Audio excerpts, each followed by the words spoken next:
What if the sanctuary you fought to build is actually a graveyard for the truths you're too afraid to bury, and the only way to protect your found family is to walk willingly into the darkness that haunts them? In Where Shadows Rest, Mary Ann Weir delivers a Gothic Romantasy sequel that deepens the atmospheric dread of Evermere while transforming romantic devotion into an act of archaeological excavation, proving that love isn't about banishing shadows, but learning to rest within them without being consumed. This isn't merely a continuation of supernatural intrigue. It's a lush, emotionally devastating exploration of inherited trauma, communal healing, and the terrifying vulnerability required to let someone witness the parts of yourself you've kept locked in the cellar of your soul. From the first mist-laden narration, listeners are drawn back into a world where magic is memory, and every creaking floorboard holds a confession waiting to be heard. Perfect for fans of moody paranormal romance and series that reward emotional investment with profound payoff, this audiobook serves up relentless atmosphere, character-driven tension, and a bond that feels less like destiny and more like deliberate daily choice. When Alara Vance returns to Evermere Manor to help stabilize the warding spells fracturing under ancestral pressure, she expects maintenance, not to discover that the shadows themselves have begun whispering secrets her partner, Kaelin Gorn, has spent decades silencing. But as the Manor's defenses weaken and long-buried grief manifests as tangible entities, Alara realizes their bond is being tested not by external enemies, but by the weight of unprocessed history between them. Weir masterfully avoids reducing the supernatural elements to metaphor or romance to cure-all.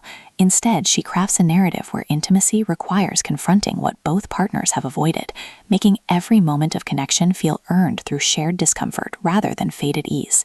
The audiobook narration amplifies this emotional precision, capturing Alara's steady compassion and Kaelin's fractured restraint, with vocal textures that make every hesitant touch feel like negotiation, and every silence hum with unspoken reckoning.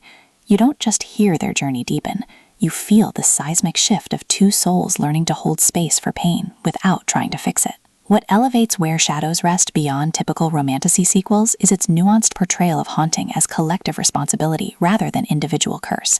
The shadows aren't malevolent forces to be exorcised, they're manifestations of systemic wounds passed down through bloodlines and chosen families alike. Alara doesn't save Kaelin through love. She creates conditions where his grief can exist without shame, challenging the notion that partnership requires emotional labor from only one person. Their relationship evolves through acts of radical reciprocity, mapping haunted rooms together as cartography of trauma, setting boundaries that honor exhaustion as much as devotion, and protecting each other from well-meaning allies who mistake suppression for strength.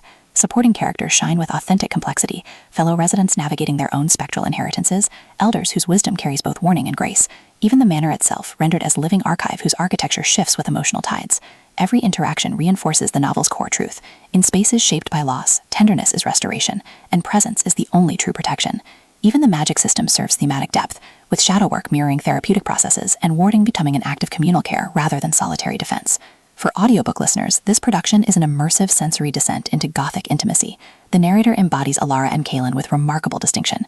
Alara's voice carries warm steel laced with dawning sorrow, while Kaelin's resonant timbre trembles with suppressed emotion beneath disciplined cadence, making their chemistry palpable even in stillness. Sound design enhances atmosphere without overwhelming immersion.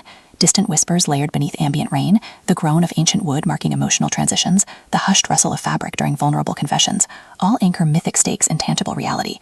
Pacing mirrors the rhythm of haunting itself, deliberate during moments of introspection and ritual, then surging with urgency as repressed truths demand acknowledgement. Whether you're navigating twilight commutes or sitting in candlelit solitude, the audiobook creates a portable sanctuary where dread and devotion coexist seamlessly. It's storytelling as embodied empathy, transforming passive listening into active participation in a love story that honors both shadow and light. Ultimately, Where Shadows Rest redefines Gothic romantasy by centering mutual healing within supernatural frameworks. It satisfies genre cravings for atmospheric depth and satisfying emotional arcs, while delivering substantive commentary on intergenerational trauma, masculine vulnerability, and the radical act of building safety through honesty rather than control. Prior knowledge of Evermere Book 1 enriches the experience, but the emotional arc stands powerfully on its own for returning readers. If you've ever wondered whether love can thrive amid unresolved pain, or if true partnership requires dismantling the self to meet the other, this audiobook will affirm that sometimes the most sacred act is staying present when everything urges you to flee. Press play, step into the dim hallway, and prepare to believe that even in places defined by absence, hearts still find ways to belong. Your next favorite romantasy isn't waiting in flawless resolution. It's waiting in the brave, trembling choice to rest where the shadows gather, together.